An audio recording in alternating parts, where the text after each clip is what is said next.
오늘 우리에게 주신 하나님의 말씀은 신약성경 마태복음 5장 9절 말씀과 에베소서 2장 11절로 18절 말씀입니다. 이제 마태복음 5장 9절 말씀과 에베소서 2장 11절로 18절 말씀을 봉독합니다. 화평하게 하는 자는 복이 있나니 그들이 하나님의 아들이라 일컬음을 받을 것임이요. 그러므로 생각하라. 너희는 그때의 육체로는 이방인이요 손으로 육체에 행한 할례를 받은 무리라 칭하는 자들로부터 할례를 받지 않는 무리라 칭함을 받는 자들이라. 그때의 너희는 그리스도 밖에 있었고 이스라엘 나라 밖의 사람이라. 약속의 언약들에 대하여는 외인이요 세상에서 소망이 없고 하나님도 없는 자이더니 이제는 전에 멀리 있던 너희가 그리스도 예수 안에서 그리스도의 피로 가까워졌느니라. 그는 우리의 화평이신지라. 둘로 하나를 만드사 원수된 것 곧 중간에 막힌 담을 자기 육체로 하시고 법조문으로 된 계명의 율법을 폐하셨으니 이는 이 둘로 자기 안에서 한 세 사람을 지어 화평하게 하시고 또 십자가로 이 둘을 한 몸으로 하나님과 화목하게 하려 하심이라. 원수된 것을 십자가로 소멸하시고 또 오셔서 먼데 있는 너희에게 평안을 전하시고 가까운 데 있는 자들에게 평안을 전하셨으니 이는 그로 말미암아 우리 둘이 한 성령 안에서 아버지께 나아감을 얻게 하려 하심이라. 아멘. 미국에서 실제로 있었던 일입니다. 대기업의 CEO들이 1년에 한 번 모여서 연례 회의를 하는 중에 어느 젊은 CEO가 부인으로부터 급한 전가를 받았습니다.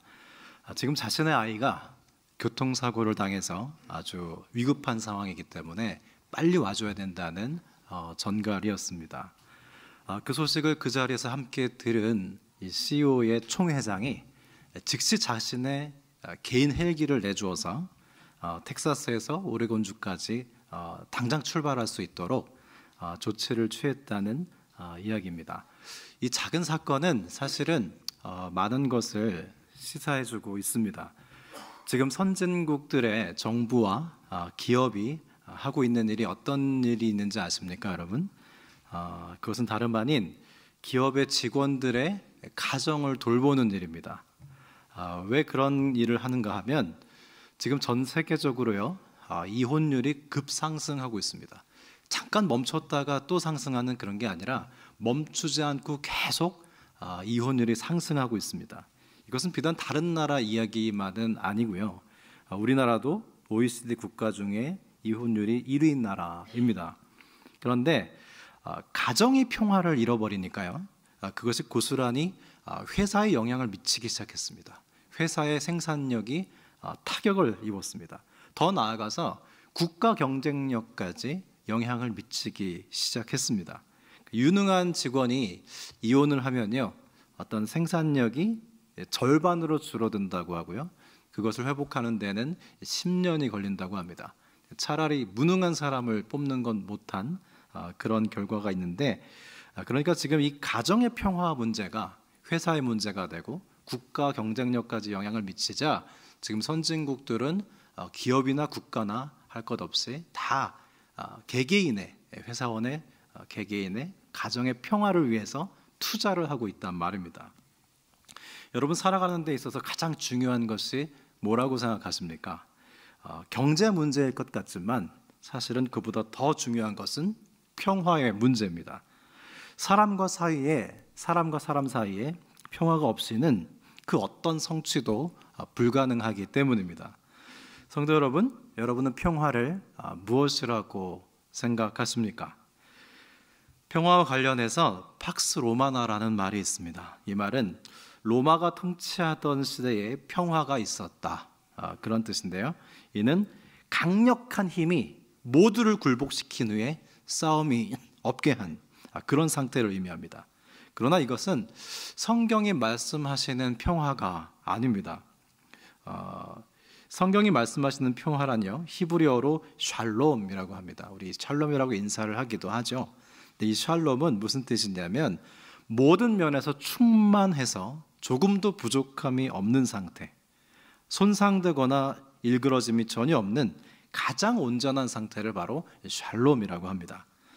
지금 지구는 환경 오염으로 인해서 동물, 식물들이 멸종되어 가고 있고 많은 희귀 질병이 일어나면서 아주 혼탁해진 상태입니다. 이것은 샬롬의 상태가 아니죠. 하나님께서 태초에 천지를 창조하셨을 때처럼 모든 생명력이 왕성하고 또 건강하게 번성하는 모습이 바로 샬롬입니다. 또한 인간관계 안에서도 시기 질투하고 많은 판단과 정죄가 만연한 그런 상태가 아니라 서로 사랑하고 존중하고 감사하고 용납하는 그런 상태를 샬롬이라고 할 수 있겠습니다. 오늘 본문 마태복음 5장 9절에는 화평케 하는 자는 복이 있나니 그들이 하나님의 아들이라 일컬음을 받을 것이며 그랬습니다. 여기서 화평케 하는 자란 평화와 만들다라는 단어의 합성어입니다. 그런데 단순히 평화를 지키는 수준을 넘어서서 하나님께서 원하시는 온전함을 만들어가는 사람, 그것이 바로 화평케 하는 사람의 뜻입니다. 여러분, 비행기 사고가 발생했을 때 안전지침에 따르면요, 가장 먼저 내가 산소 마스크를 쓰게 돼 있습니다. 절대로 남한테 먼저 씌워주셔는 안 됩니다. 내가 산소 마스크를 가장 먼저 써야 됩니다. 왜냐하면 그래야 남을 도울 수 있기 때문입니다. 마찬가지로 이웃과의 관계의 평화를 이루기 위해서는요, 가장 먼저 하나님과 나 사이에 평화의 관계가 있어야 됩니다. 그리고 나 자신과 나 사이에 평화의 관계가 있어야 됩니다. 그때 이제 비로소 이웃과의 평화의 관계를 맺을 수 있습니다. 만약에 내가 이웃과 평화의 관계를 맺으려고 하는데 그게 너무 잘 안 된다고 한다면 두 가지를 한번 검토를 해봐야 돼요. 나 자신과의 관계가 평화로운가? 나 자신과의 관계가 안 좋을 수도 있거든요. 그리고 근본적으로는 하나님과의 관계가 화평의 관계인가? 이걸 먼저 선행 조건으로 충족이 돼야 이웃과의 평화의 관계가 가능합니다. 그렇다면 우리는 하나님과 나와의 관계가 평화로운지 평화롭지 않은지 어떻게 하면 알 수 있을까요? 맨 처음 점검해 볼 수 있는 건 뭐냐면 교만이라는 죄입니다. 여러분, 우리가 교만해지면 하나님이 안 보이게 돼요. 우리가 어떤 무분별한 사람들을 봤을 때 배는 게 없다 이렇게 평가를 하지 않습니까? 마찬가지로 하나님이 안 보이는 사람들, 하나님의 시선을 전혀 의식하지도 않고 하나님을 바라보지도 않는 그런 경우의 사람을 교만한 사람 이렇게 얘기합니다. 그렇게 하나님이 안 보이고 하나님이라는 기준이 사라지면요, 자신에 대해서 착각하고 이웃에 대해서 착각을 하게 되는데요, 먼저는 자기 자신을 부적절하게 높여버립니다. 그리고 타인을 부적절하게 낮추게 돼요. 그래서 나 자신을 부적절하게 높이면서는 하나님과의 관계가 깨지고요, 타인을 부적절하게 낮추면서는 이웃과의 관계가 깨지게 됩니다. 여러분, 성경은 요약하면 하나님 사랑과 이웃 사랑이거든요. 그런데 교만이라는 죄는 하나님 사랑과 이웃 사랑을 한 번에 깨뜨려 버리는 아주 무서운 죄입니다. 이런 상태로는 누구와도 화평할 수가 없습니다.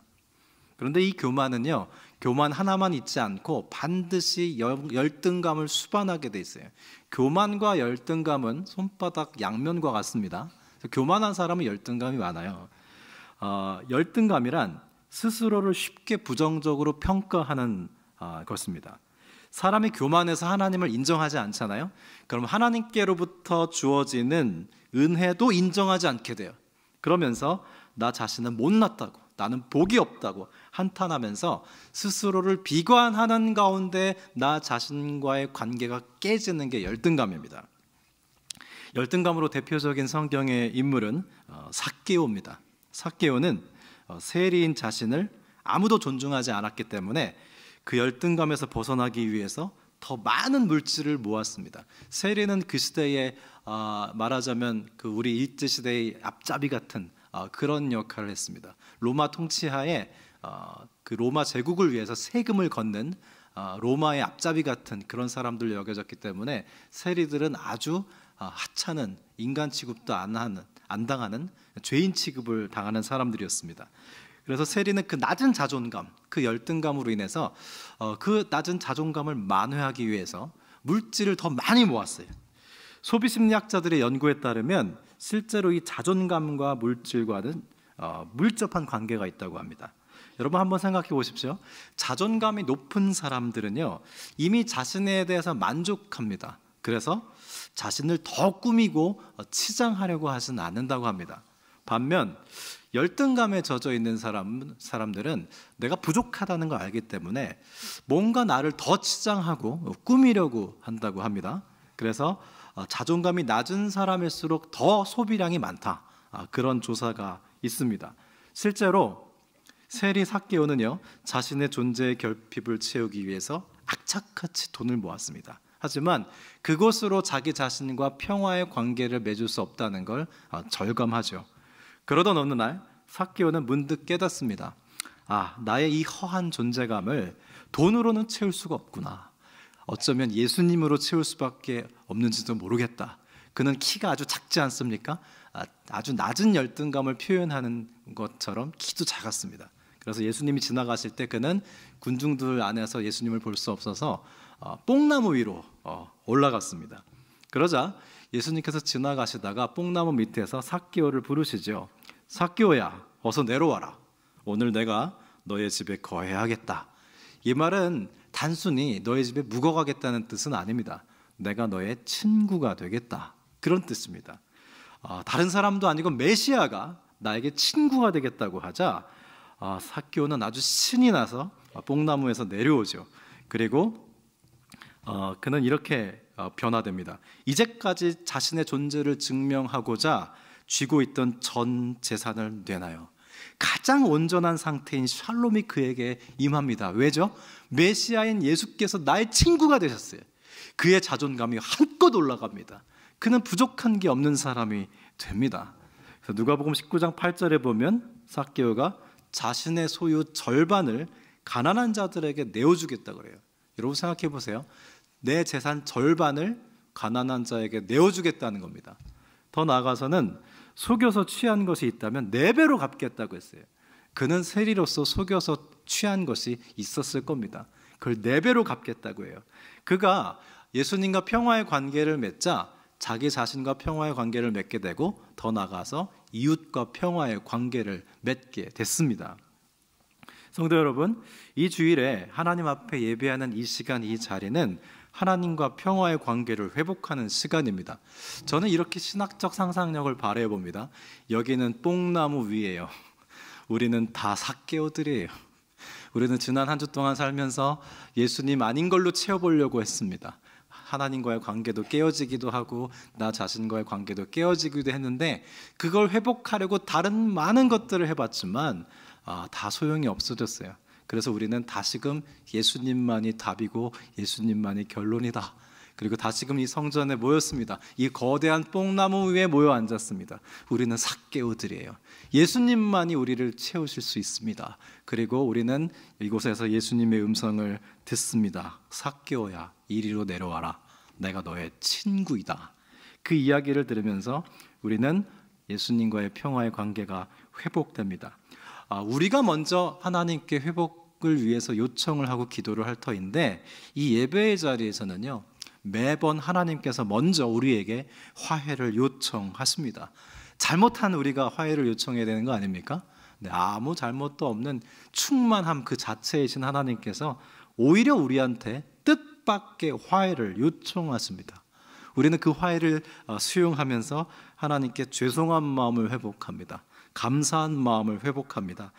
또한 감히 하나님께서 용납하신 나 자신을 나도 용서하게 돼요. 그래서 나 자신과의 관계가 회복이 되죠. 그렇게 하나님의 평화가 우리 안에 가득할 때 우리는 비로소 배우자를 용납하게 되고 자녀들을 인내할 수 있게 되고 또한 미워하는 사람을 용서할 은혜를 얻게 됩니다.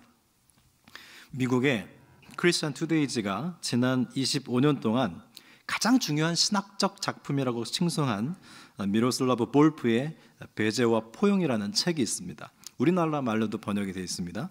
이 책에서 볼프는 모든 인간관계뿐만 아니라 민족과의 관계, 국가 간의 관계도 배제와 포용이라는 역동 속에 있다는 걸 통찰해냅니다.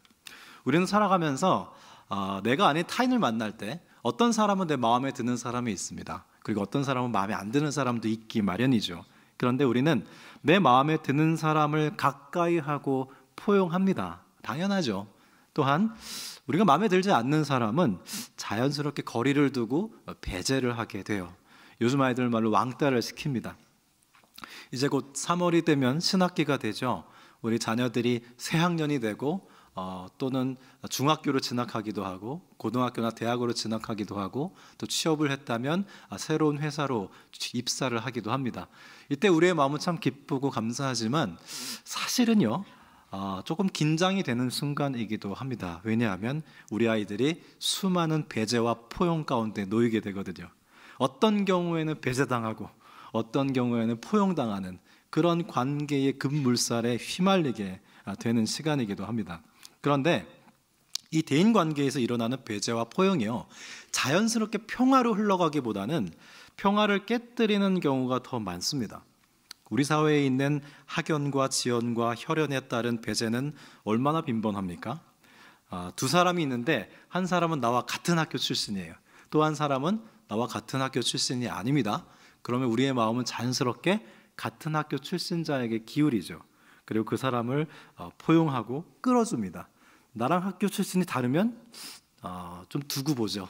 거리를 두고 도와줘도 될 만한가, 기어오르진 않을까, 그리고 별로 마음에 안 들면 배제시켜버리고요. 또한 두 부류가 있다면 나와 고향이 같은 분들이 있고 고향이 다른 분들이 있어요. 그럼 자연스럽게 우리는 고향이 같은 사람들에게 마음이 기웁니다. 그들을 포용하죠. 그리고 고향이 좀 다르다 그러면은 좀 거리를 두고 또 배제합니다. 볼프는 이런 배제와 포용이 난무하는 세계에서 우리가 이웃과의 평화의 관계를 수립하기 위해서 대안을 제시해요. 그 대안은 뭐냐면 거리두기와 소속되기입니다. 이 말인즉슨 우리가 이웃과의 진정한 평화의 관계를 맺으려면 내가 속한 문화와 거리를 둬야 된다는 거예요. 그렇게 거리를 둘 때 다른 타인들이 우리 안으로 소속되기 시작한다는 겁니다. 내 문화에 아주 거리감 없이 천착돼 있으면 다른 사람들이 들어올 틈이 없다는 거죠. 그래서 우리는 우리가 소속되어 있는 문화에서 거리를 좀 둬야 된다. 그래야 타인이 들어와서 우리한테 소속될 수 있다. 그런 얘기를 합니다. 실제로 창세기 12장 1절을 보면 하나님께서 아브라함에게 복을 주시면서 뭐라고 그러세요? 너는 너의 고향과 친척과 아비 집을 떠나 내가 너에게 보여줄 땅으로 가라. 다시 말해서 너의 혈연과 지연으로부터 거리두기를 해라. 그 뜻이에요. 왜냐하면 혈연과 지연으로부터 거리두기를 안 하면 너는 고작 너희 고향에서 복이 될 뿐이다. 너의 고향과 거리두기를 해야지 너는 온 땅의 복의 통로가 될 수 있다. 거리두기를 요청하는 거예요. 그래야 이제 열방이 구원에 소속될 수 있으니까요. 사도행전 1장 8절에서도 비슷한 내용을 볼 수 있습니다. 예수님께서 승천하시면서 제자들에게 부탁하시면서 유명한 선교 명령을 하시죠. 사도행전 1장 8절입니다. 오직 성령이 너에게 임하시면 너희가 권능을 받고 예루살렘과 온 유대와 사마리아와 땅끝까지 이르러 내 증인이 되리라 하셨습니다. 그런데 여러분, 성령을 받은 제자들이요, 어디까지 전도하는지 아십니까? 예루살렘과 유대까지만 전도합니다. 자신들의 유대 문화와 거리두기를 실패해요. 그래서 하나님께서 어떻게 역사하시냐면 핍박을 허락하십니다. 사도행전 7장에서 스데반이 순교를 당하고요, 12장에서 야고보가 순교를 당해요. 핍박이 오니까 그제서야 이스라엘과 유대로부터 거리두기를 시작해요. 흩어졌어요. 그때 이방인들이 구원의 반열에 소속되기 시작해요. 유대인 문화로부터 거리를 두니까 이방인들이 복음에 소속이 되기 시작했습니다. 이제 우리 교회가 분립을 하지 않았습니까? 그래서 이제 새로운 순모임을 조직을 해야 되는데요. 애들이나 어른이나 똑같은 현상을 보이는 것은 끼리끼리 모여 있는 걸 좋아합니다. 그래서 제가 전에 교회에 있을 때 순모임을 어떻게 운영했냐면 순모임을 1년에 한 번씩 바꿨어요. 다시 말해서 거리두기를 시켰습니다. 왜냐하면 끼리끼리 모여 있잖아요. 친한 사람들끼리 있고 싶잖아요. 나랑 익숙한 사람들끼리, 편한 사람들끼리 모여 있고 싶습니다. 여러분, 교회가 꽤나 폐쇄적입니다. 그런데 그렇게 있으면 새 가족들이 들어와서 못 들어와요. 그리고 떠나거든요. 날 받아주지 않는 것 같으니까. 우리는 아니라고 하지만. 그래서 거리두기를 어떻게 요청했냐면 6개월만 하고 순을 다시 재편성을 했어요. 그때 새 가족들이 들어오더라고요. 재편성을 당하면서. 그런데 또 재미있는 현상이 있었습니다. 떨어지기 되게 싫어해요. 근데 거리두기를 그렇게 시켰더니 어떤 현상이 일어났냐면 아쉬워하더라고요. 헤어지기 싫어해요. 그리고 서로가 더 소중해져요. 그리고 지나가다가 만나면 반가워해요. 거리두기가 친밀함을 상승시키던데요. 여러분 생각해 보세요. 우리는 헤어지기 쉽지 않대요. 그냥 평생 죽을 때까지 이 순모임을 가겠다는 거예요. 그렇게 해드리잖아요. 자기들끼리 또 싸워요. 그리고 또 뭐 안 나온다 그러고 교회 옮긴다 그러거든요. 그렇게 친밀함을 극대화시키는 게 가까이 있는 것만이 아닙니다. 오히려 거리두기가 친밀함을 상승시켜요. 그래서 칼날 지브라넷이 이런 시가 있지 않습니까? 기타의 6혀는 거리를 두고 있기에 아름다운 화음을 만든다. 사이퍼러스 나무는 서로 거리를 두고 떨어져 서 있기에 햇볕을 고르게 받을 수 있다. 내 옆에 있는 나무가 햇빛을 못 받도록 가리지 않는다는 거예요. 그래서 여러분 볼프의 통찰이 대단히 깊습니다. 거리감을 둘 때 그 친밀감이 상승해요. 너무 붙어 있으려고 하지 마세요. 새 가족이 오면 우리끼리야 친하지만 좀 거리를 두고 새로운 사람을 붙잡아야죠. 새로운 사람과 친해져야죠. 그리고 이렇게 순을 그렇게 편성을 1년에 한 번씩 바꾸잖아요. 지금 우리 교회가 크기 때문에 서로 다 모릅니다. 근데 그렇게 순을 조금씩 바꾸기 시작하면 점점 우리가 다 서로를 알아가게 돼요. 뿐만이 아니에요. 전에 같은 순원이었던 분을 또다시 만나요. 반갑잖아요. 거리두기는 친밀감을 상승시키고요. 우리가 우리 안에 거리를 둘 때 다른 외부에서 온 새 가족들이 소속이 됩니다. 그래서 거리두기와 소속되기는 같이 가야 돼요. 그 훈련을 한번 해봤으면 좋겠습니다. 하나님께서 우리를 평화의 도구로 쓰실 때는요, 반드시 우리의 죄된 욕망으로부터 거리두기를 요청하실 거예요. 우리는 그런 말미암아 구원의 역사에 소속됩니다. 이것은 우리의 본성에 좀 반하는 일이에요. 그래서 감히 십자가의 길이라고 할 수 있습니다. 하나님께서는 우리에게 이렇게 호소하실 겁니다. 너희가 원하는 사람은 포용하고 원치 않는 누군가를 배제하며 살아간다면 너희는 하나님의 자녀들이라 칭함을 받을 수 없다. 그럼에도 불구하고 우리의 죄된 본성은 어디로 달려가죠? 평화의 반대로 자꾸 달려가요. 그 극은 복수입니다. 보복이에요. 시편 23편을 잘 아실 것입니다. 시편 23편은 여호와는 나의 목자시니 내게 부족함이 없으리로다 시작하잖아요. 딱 6절밖에 안 되지만 시편 23편은요 모든 그리스도인의 인생을 요약해 줍니다. 그런데요 딱 한 구절 5절에 뭐가 등장하냐면 원수가 등장해요. 여호와께서 나의 목자 되어 주실 때에 원수의 목전에서 상을 차려 주신대요. 밥상이에요. 그 상은 원수 앞에서 통쾌한 승리를 주신다는 거예요. 여러분 얼마 되지 않은 이 인생에 원수가 있습니다. 여러분 살아가는 내내 친구들이 늘어가고 원수들이 점점 줄어갑니까? 아니면 친구들은 줄어가고 적들은 더 많아집니까? 시편 23편은 후자를 지지합니다. 우리 인생에 원수가 있다. 그걸 말씀하고 있어요. 사망의 음침한 골짜기도 있대요. 그게 인생이래요. 그런데 그렇다면 우리가 원수와는 어떻게 관계를 맺어야 할 것인가? 그 질문이 있죠. 시편에는 복수시가 상당히 많이 등장합니다. 여러분 시편을 한번 150편을 읽어보세요. 복수하는 내용이 얼마나 많은지 몰라요. 그건 무엇을 웅변해 주죠? 우리 인생에 복수를 당하고 복수할 일이 참 많다. 그걸 말씀해 주고 있습니다. 저는 시편의 원수에 대한 복수시를 읽으면서 상당히 당황스러웠습니다. 왜냐하면 복음은 그게 아니잖아요. 성경은 사랑하라고 용서하라고 가르치는데 시편은 왜 이렇게 보복에 관한 시가 많을까? 예를 들면 시편 70편 2절 말씀은 이렇습니다. 나의 영혼을 찾는 자들이 수치와 무한을 당하게 하시며 나의 상함을 기뻐하는 자들이 뒤로 물러가 수모를 당하게 하소서. 심지어 원수들의 자식들을 바위 위에 메어 치게 하소서. 그런 내용도 있어요. 여기서 우리는 마음이 후련해지기도 하지만 내 기도를 찾기도 하지만 왠지 사랑하고 용서해야 되는 건 아닌가. 이 조화되지 않는 부분에서 마음이 어렵습니다. 그런데 깊이 묵상해 보면요, 이 원수들에 대한 복수 시편은 복음과 전혀 상충하지 않습니다. 왜냐하면 시편 기자들이 원수를 갚아달라고 하나님께 이렇게 복수시를 기도하지만 그 자신들은 복수하지 않아요. 복수를 하나님께 맡기고 복수하고 복수하는 그 죄의 순환에서 빠져나옵니다. 그래서 복음하고 충돌이 되지 않습니다. 보복을 하나님께 맡겨요.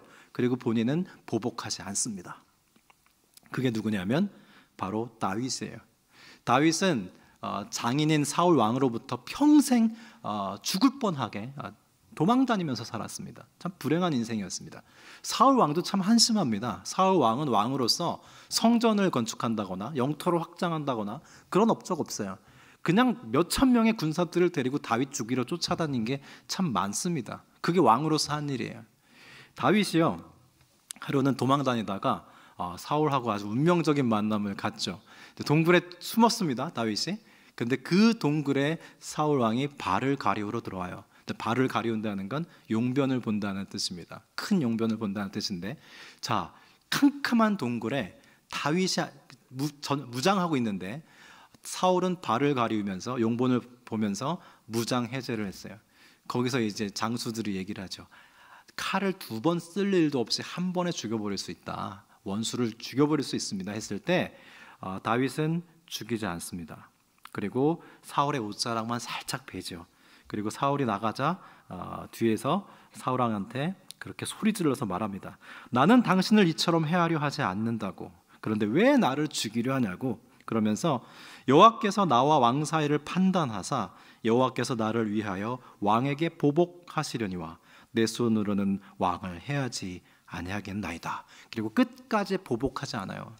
여러분, 하나님은요, 악인을 징벌하실 때 의인을 사용하시지 않습니다. 악인은 반드시 악인을 들어서 악인을 치세요. 의인의 손에 피를 묻히지 않습니다, 하나님은. 그래서 의인들이요, 그 모든 보복의 죄악의 고리에서 나와요. 그리고 악인은 악인들에 의해서 망합니다. 예전에 사극에서 종종 등장하는 곡도 복수극이었어요. 옛날엔 전설의 고향 이런 거 많이 했거든요. 되게 패턴이 똑같아요. 두 집안이 등장합니다. 싸워요. 원수가 돼요. 한 집안이 한 집안을 완전히 진멸을 해요. 근데 그 망한 집안에서 한 명이 탈출을 해요. 어디로 가냐면 산으로 가요. 산으로 가서 누구를 만나냐면 이 산신령을 만나요. 그래서 뭘 배우냐면 바둑을 배우고 장기를 배우고 이런 게 아니라 무술을 배웁니다. 그래서 무술을 배워서 어떻게 하죠? 복수해요. 또 와서 신나게 복수해서 또 다 이겨요. 근데 알고 보니까 약혼녀의 집안이에요. 그래서 또 막 불행하다 그러는데, 작가가 그런 의식이 있었는지 모르겠습니다. 보복을 해봤자 내 형제다. 복수를 해봤자 나랑 가장 가까운 사람이다. 그게 인생이다. 그런 메시지가 있었는데 요즘엔 그런 거 잘 하지 않습니다만은, 많은 인생들이 살아가면서 복수하고 보복하는 죄의 연결고리 속을 순환합니다. 누군가는 화평케 해야 되는데, 누군가는 그 죄의 악순환을 끊어야 되는데, 그것을 누가 할 수 있습니까? 하나님의 아들 예수 그리스도께서 하셨고, 하나님의 아들이라 일컬음 받는 우리가 그 죄의 연결고리를 끊을 수 있습니다. 어떻게 해요? 원수 갚는 것은 하나님께 맡기고 나는 원수 갚는 그 죄의 악순환에서 나오는 거예요. 그러면 하나님께서 그 모든 원수를 다 갚아주세요. 인류의 모든 원수를 다 갖고 가서 하나님이 갚아주시는데, 누구한테 갚아주셨어요? 십자가의 예수 그리스도께 갚으셨어요. 아무 죄 없는 예수님께서 그 인류의 많은 그 악독한 원수 갚음을 당하셨습니다. 그래서 해결하셨어요. 모든 죄를 해결하시고 세상과 하나님과의 화평을 이루시고 또 사람과 사람 간의 화평을 이루어 주셨어요. 그래서 평화의 왕 예수 그리스도십니다. 그렇게 우리는 십자가 앞에서 나도 구원받고 원수도 구원을 받습니다. 여러분, 지금 우리가 사순절 첫 주간인데요, 화평케 하는 자 7번째 복이 아주 절묘하게 들어맞았습니다. 사랑하는 성도 여러분, 하나님께서 우리를 사랑하시는 방법이 2가지 있습니다. 하나는 우리가 바라고 원하는 것을 이루어 주시는 거예요. 또 하나는 우리가 원하는 대로 이루어 주시지 않고 거절하심으로 우리를 사랑해 주실 수 있습니다. 저는 차를 몰고 가다가 묵상을 하다가 문득 깨달았어요. 악셀레이터를 밟으면서 차가 앞으로 나가기도 하지만 브레이크를 밟으면서 차가 앞으로 나갈 때가 더 많더라고요. 그때 알았어요. 하나님께서 안 된다, 안 된다, 멈춰라, 멈춰라 하면서도 나를 인도하실 수 있구나. 그걸 알았거든요. 특별히 하나님께서는 우리를 화평케 하시는 사람으로 부르실 때 우리의 죄된 본성의 간구를 거절하실 겁니다. 내가 미워하고 나를 미워하는 사람이 망하기를 바라는 우리의 마음을 하나님은 거절하실 겁니다. 그것이 바로 우리의 십자가의 길입니다. 그러나 불의한 일에 대해서는 하나님의 공의에 의탁하십시오. 하나님께서 반드시 불의한 일에 대해서는 공의로 판단하실 겁니다. 그러나 우리가 용서하지 못하는 죄의 굴레에 사로잡혀 사는 것을 하나님은 거절하십니다. 그것이 십자가의 길이고 평화의 길입니다. 예수 그리스도께서 겟세마네 동산에서 이 잔이 지나가게 해달라고 온 밤을 지새워서 기도드렸을 때 성부 하나님께서는 예수님의 기도를 거절하셨습니다. 그리고 예수님으로 하여금 십자가를 지게 하시고 하나님과 세상의 원수된 것을 화평케 하셨습니다. 예수님께서 그렇게 배제당하신 결과 우리는 하나님의 구원에 포용됐습니다. 요나서를 보면 하나님께서는 니느웨로 가지 않겠다는 요나의 결정을 거절하십니다. 또한 니느웨에 가서 회개하라고 선포하지 않겠다는 요나의 결심도 거절하셨어요. 니느웨가 망하게 해달라는 요나의 기도도 거절하셨습니다. 요나는 그렇게 하나님께 거절당하며 십자가를 졌고 하나님은 요나를 끝까지 거절하심으로 니느웨를 하나님과 화평케 하셨고 결국 요나도 하나님과 화평케 하셨습니다. 사랑하는 성도 여러분, 하나님께서는 예스를 통해서 당신의 뜻을 이루기도 하시지만 노를 통해서 하나님의 뜻을 이루어 가기도 하십니다. 특별히 평화의 부분에 있어서는 우리의 죄된 본성에 대해서 노라고 하실 겁니다. 성경의 내용 중에 가장 인상 깊은 부분 중 하나는 뭐냐면 하나님께서 모세를 거절하신 장면이에요. 그 불세출의 지도자 출애굽을 하고 광야에서 이스라엘을 인도하고 이제 그 영광의 가나안 땅에 들어가기만 하면 되는데 하나님께서는 웬일인지 이 모세가 가나안 땅에 들어가는 걸 거절하십니다. 민수기 20장에 그 이유가 표면적으로 나와 있어요. 무리바라는 곳에서 물이 안 나오자 이스라엘이 불평하죠. 그때 모세가 화를 냅니다. 막대기로 바위를 치면서 내가 너에게 물을 내랴.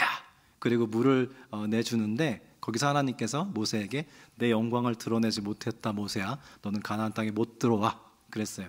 그게 이제 민수기의 설명의 전부인데 우리는 이제 모세가 화 한 번 잘못 내서 가나안 땅에 못 들어갔다 이렇게 생각하잖아요. 1차적으로는 맞습니다. 근데 2차적으로는 몇 가지 이유가 더 있어요. 하나님께서는 모세가 가나안 땅에 들어가면 하나님께서 원하시는 샬롬이, 그 온전함이 깨어질 걸 아셨습니다. 모세는 이미 이스라엘 백성에게 하나님 같은 존재가 됐어요. 그리고 이제는 다음 세대에게 그 리더 자격을 물려줘야 되는데 모세가 있는 가운데 여호수아는 리더가 되기 어렵습니다. 그래서 모세는 수고했다, 너는 여기까지 라고 못 들어가게 하신 거예요. 하나님의 거절입니다. 저는 리사이 그레고리라는 분의 해석을 동의하는데요. 리사이 그레고리라는 분의 해석은 이래요. 모세의 생애는 살아갈수록 하나님과 연합이 됐다는 거예요. 120년을 살지 않았습니까? 40살까지 모세의 인생은 nothing이었어요. 아무것도 아니었어요. 그는 애굽의 왕자였지만 하나님이 쓰시기에는 아직 부족했어요. 아직 아무것도 아닌 존재였습니다. 광야에서 살 때는 그가 비로소 something이 돼요. 무엇인가가 돼요. 그리고 마지막 120세까지 됐을 땐 everything이 돼요. 하나님이 모든 것이 된 사람이 돼요. 모세는 그렇게 살아가면 살아갈수록 하나님과 연합의 깊이가 더해졌습니다. 그래서 모세에게 있어서 하나님의 긍정과 부정은 그렇게 큰 문제가 아니었어요. 모세는 하나님과 마음이 같아져서 단지 하나님의 샬롬이 중요했습니다. 그래서 그는 하나님의 거절에 대해서 섭섭함을 품은 채 죽은 게 아니에요. 그냥 하나님이 가장 온전하다고 생각하신 것을 그대로 자신의 뜻으로 수용했습니다. 그는 그렇게 나름 화평케 하는 자로 리더의 자리를 마무리합니다. 화평케 하는 자로 부르신 성도 여러분, 우리는 그런 부르심을 받았습니다. 하나님께서 평화의 역사를 이루어가실 때 우리의 죄된 본성이 거절당하는 것, 그 십자가의 길은 우리에게 마땅한 것입니다. 하나님께서 승낙하시건 거절하시건 모세가 그러했듯이 하나님의 샬롬이라는 것이 우리에게 가장 소중하고 가장 중요한 것이 됐으면 좋겠습니다. 우리의 사리사욕이나 내 개인적인 취향이나 관계나 그것보다 더 중요한 것이 되어야 되는 건 하나님의 샬롬이에요. 하나님이 원하시는 평화예요. 그것이 우리 교회와 우리 그리스도인들에게 가장 중요한 가치로 자리매김을 해야 됩니다. 여러분, 지금 이것은 팔복의 흐름입니다. 하나님께서 우리를 심령이 가난하게 하시고, 그 다음에 애통하게 하시고, 온유한 자가 되게 하시고, 의에 줄이고 목마르게 하시고, 그 결과 배부른 모습이 긍휼히 여기는 자가 되고 마음이 청결한 자가 되고 그 궁극에 화평케 되는 자가 된 거예요. 우리는 이렇게 질문할 수 있습니다. 하나님, 왜 우리를 팔복인으로 만드셨습니까? 내가 너희를 심령이 가난하게 하고 애통하게 하고 온유한 자가 되게 하고 의에 줄이고 목마른 자가 되게 하고 긍휼히 여기는 자가 되게 하고 마음이 청결한 자가 되게 한 건 말이야, 너희가 화평케 하는 사람이 되게 하기 위해서야. 그거예요. 그것이 바로 오늘 에베소서 2장 15절에 나와 있습니다. 이는 이둘로 자기 안에서 새 사람을 지어 그랬어요. 새 사람을 짓는 게 뭐예요? 팔복인을 짓는 거예요. 새로운 인류를 창조하시는 거예요, 사실은 우리 안에서. 그럼 새 사람을 지은 다음이 뭔데요? 새 사람을 지어 화평하게 하시고 그랬어요. 우리를 팔복인으로 만드신 그 궁극의 목적은 우리로 하여금 이 세상에 화평케 하는 자가 되게 하심이에요. 그게 우리를 향한 하나님의 비전입니다. 그게 우리 교회를 향한 하나님의 비전이에요. 여러분, 이 땅에 평화가 있던 때는 단 한 번도 없습니다. 항상 전쟁이 있었어요. 우리 가정도 그렇지 않습니까? 교회도 분란이 있지 않습니까? 하나님께서 원하시는 것은 하나님과 이 땅에 원수된 것을 화평케 하신 예수님께서 그 자녀들이라고 하는 우리의 정체성에 대해서 너희도 화평케 하는 자가 되라, 화평케 하는 자로 부르심을 받았다, 그 말씀을 하고 계십니다. 여러분, 교회는요, 이 땅의 권력과 결탁했을 때 이 세상의 평화를 가져다 주지 못했습니다. 교회는 이 땅의 고난을 함께 당하는 십자가를 졌을 때 비로소 이 땅에 평화를 공급할 수 있었습니다. 하나님께서는 오늘도 여전히 십자가의 길을 통해서 하나님과 원수됐던 것들을 화평케 하고 계십니다.